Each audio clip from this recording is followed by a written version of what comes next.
করত এক বৃদ্ধা মহিলা। অত্যন্ত বৃদ্ধা এই মহিলার নিজের বলতে সেরকম কেউই ছিল না। বহু বছর আগে নিজের স্বামী সন্তান সকলকেই হারিয়ে এই বৃদ্ধা বর্তমানে সম্পূর্ণ একা। গ্রামের এক প্রান্তে একটি কুঁড়ে ঘরে সেই বৃদ্ধা একা একাই থাকত। গ্রামে ঘুরে ঘুরে এর বাড়ি ওর বাড়ি ভিক্ষে করে করে সেই বৃদ্ধা নিজের জীবন কাটাতো। এছাড়া ওনার কাছে আর কোনো উপায়ও ছিল না। কাজ করে খাওয়ার মতো শারীরিক ক্ষমতাও ওনার ছিল না। যথেষ্ট বয়স হয়ে যাওয়ায় ওনার চেহারা সম্পূর্ণরূপে শীর্ণকায় হয়ে গিয়েছিল। সারাদিন এর বাড়ি ওর বাড়ি ভিক্ষে করে করে যেটুকু যা পেত তাই দিয়েই কোনো রকমে নুন ভাত খেয়ে নিজের জীবন কাটাতো সেই বৃদ্ধা। সেই মহিলার কাছে বহু পুরনো দিনকার দুটি মাটির কলসি ছিল।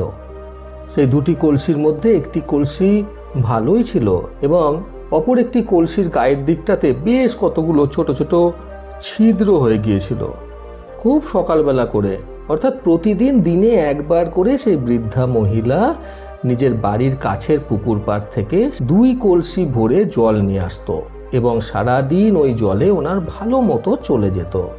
প্রতিদিনই সেই বৃদ্ধা একইভাবে কাছের পুকুর থেকে গিয়ে 2টি কলসি ভরে জল নিয়ে আসতো। কলসি দুটো বয়ে আনতে ওনার প্রচণ্ড কষ্ট হতো ঠিকই, কিন্তু উনি যেহেতু একাই ছিলেন এবং ওনাকে সাহায্য করার মতো আর কেউ ছিল না, সেহেতু এই কাজগুলো ওনাকে একাই করতে হতো। যেদিন সেই বৃদ্ধা ভিক্ষে করে কিছু পেত না, সেদিন খাবারের পরিবর্তে এই জল খেয়েই ওনাকে সারাদিন কাটাতে হতো। কাজেই এই 2 কলসি জলই ছিল সেই বৃদ্ধার শেষ সম্বল।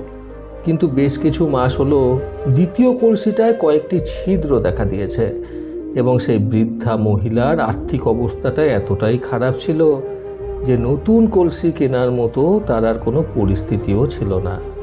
কাজেই সেই ছিদ্রযুক্ত কলসি দিয়েই ওনাকে জল নিয়ে আসতে হতো। পুকুর থেকে বাড়ি আসার পথে একটি কলসি সম্পূর্ণ ভর্তি থাকলেও ছিদ্রযুক্ত কলসিটার জল অর্ধেক রাস্তায় পড়ে যেত এবং সেই কলসিটাতে করে অর্ধেক জল নিয়ে তিনি বাড়িতে আসতেন। বৃদ্ধা মহিলার এই প্রকারের কষ্ট দেখে সেই ছিদ্রযুক্ত কলসিটাও খুবই কষ্ট পেত।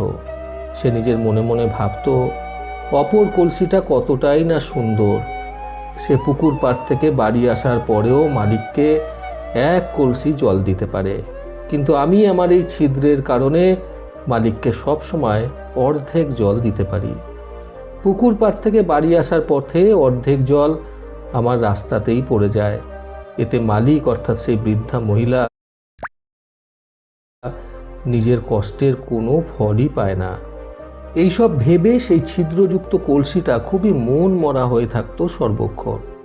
প্রতিদিন এই একই জিনিস হতে হতে তার মনটা ভীষণ পরিমাণে ভেঙে যাচ্ছিল। তার আর ইচ্ছেই করছিল না সেই বৃদ্ধার সাথে পুকুরে যেতে। সে সবসময় ঈশ্বরের কাছে নিজের এই ছিদ্রযুক্ত চেহারার জন্য দোষারোপ করতে থাকতো এবং বলতো, হে ঈশ্বর, তুমি আমাকে কীরকম অবস্থায় পরিণত করে দিলে। আমি আমার মালিককে ঠিকঠাকভাবে সাহায্যও করতে পারি না। একদিন রাত্রিবেলায় সেই বৃদ্ধা মহিলা নিজের ঘরে ঘুমাচ্ছিল এবং সেই কলসি দুটো ঘরের একটা কোণায় রাখা ছিল। সেই অনেক ছিদ্রযুক্ত কলসিটা তখন খালি হয়ে গিয়েছিল আর ভালো কলসিটার মধ্যে কিছুটা জল অবশিষ্ট ছিল। মধ্যরাত্রের দিকে সেই অনেক ছিদ্রযুক্ত কলসিটা, যে কিনা নিজের মালিকের কষ্টের কথা ভেবে মন মরা হয়ে পড়ে থাকতো সর্বক্ষণ, সে দেখল স্বয়ং ঈশ্বর তার সামনে প্রকট হয়েছেন। ঈশ্বরকে দেখে সেই ঈশ্বরকে প্রণাম জানানোর পর ঈশ্বর সেই ছিদ্রযুক্ত কলসিটাকে আশ্বস্ত করে বললেন, তুমি বৃথাই তোমার এই ছিদ্রের কারণে মন খারাপ করছো। হয়তো তুমি এই বৃদ্ধাকে সাহায্য করতে পারছো না ঠিকঠাক মতো, কিন্তু তুমি জানো না তোমার দরুন রাস্তার পাশে পড়ে থাকা কত ছোট ছোট গাছ নতুন করে জন্ম নিতে পেরেছে, আর তারা সর্বক্ষণ তোমাকে আশীর্বাদ করে যায় তাদের নিজেদের নতুন জীবন দান করার জন্য। কথা শুনে সেই ছিদ্রযুক্ত কলসিটা খুবই অবাক হয়ে ঈশ্বরকে জিজ্ঞাসা করে বলল, কিন্তু ঈশ্বর, এটা কিভাবে সম্ভব? আমি তো এর কিছুই জানি না। আমি ছিদ্রযুক্ত একটি কলসি অন্য গাছেদের জীবন দান করেছি। ঈশ্বর তখন মুচকি হেসে সেই ছিদ্রযুক্ত কলসিটাকে উদ্দেশ্য করে বললেন, একদমই তাই। তুমি সেই গাছেদের জীবন দান করেছ। এই কথা শুনে সেই ছিদ্রযুক্ত কলসিটা আবারও ঈশ্বরকে জিজ্ঞাসা করে বলল, সেটা তো আমি নিজেই জানি না ঈশ্বর। ঈশ্বর তখন বললেন, তুমি যেই পাশ থেকে আসো, অর্থাৎ পুকুর পাড় থেকে বাড়ি আসার পথে যেদিকে এই বৃদ্ধা তোমাকে নিয়ে থাকে, সেই দিকে রাস্তার ধারে ছোট ছোট গাছগুলোর ওপর তোমার ছিদ্র দিয়ে জল পড়তে থাকে এবং তোমার এই জলের ধারায় সেই সব গাছগুলো নিজেদের জীবন ফিরে পেয়েছে। অনেক ছোট ছোট চারা গাছের জন্মও হয়েছে সেই রাস্তাতে। অনেক গাছ নিজেদের ফুল ফোটাতে সক্ষম হয়েছে তোমার দেওয়া জলের জন্য। কাজেই নিজেকে কখনো অযোগ্য বলে ভেবো না এবং নিজের শরীরের মধ্যে থাকা কমতিগুলোর জন্য কখনোই নিজেকে আর 5 জনের থেকে কম বলে মনে করো না। তোমার মধ্যে থাকা এই কমতিগুলোর জন্যই হয়তো অন্য কেউ তোমার দ্বারা উপকৃত হচ্ছে, এটাই সব সময় ভাববে। এই দুনিয়াতে প্রত্যেকটি জিনিস ঘটে কিছু না কিছু কারণে। তোমার শরীরের ছিদ্রগুলো সৃষ্টি হয়েছে হয়তো ছোট ছোট গাছেদের জীবন দান করার কারণে।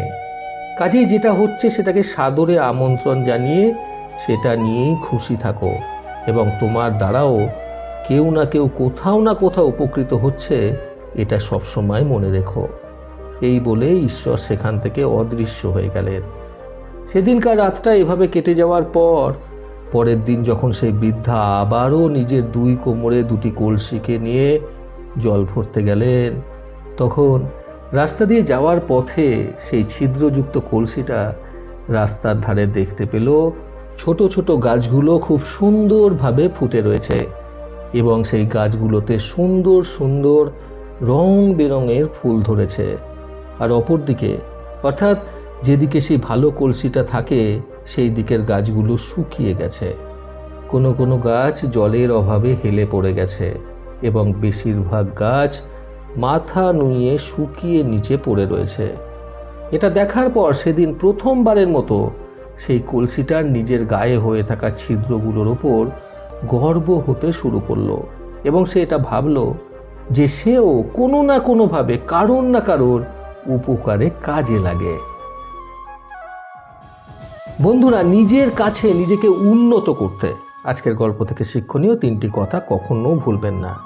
প্রথমত, নিজেকে কখনোই অযোগ্য বা বেকার বলে ভাববেন না। আপনার মধ্যে নিশ্চয়ই এমন কোনো গুণ রয়েছে যেটার দ্বারা আপনিও যে কোনো অসম্ভবকে সম্ভব করতে পারবেন। দ্বিতীয়ত, এই পৃথিবীতে যা কিছু ঘটে সব কিছুর পেছনেই কোনো না কোনো কারণ নিশ্চয়ই থেকে থাকে। কাজেই আমাদের সাথে ঘটা সব কিছুকেই সবসময় পজিটিভভাবেই মেনে নিতে হবে। তৃতীয়ত, যারা নিজেদেরকে কোনো কাজ করার ক্ষেত্রে অযোগ্য বলে মনে করেন, তারা ভালো করে খতিয়ে দেখবেন কোনো না কোনো দিক থেকে আপনারা ভীষণভাবে যোগ্য। প্রতিবারের মতো আবারও বলবো, এই পৃথিবী তাদেরকেই সম্মান দেয় যারা ইউনিক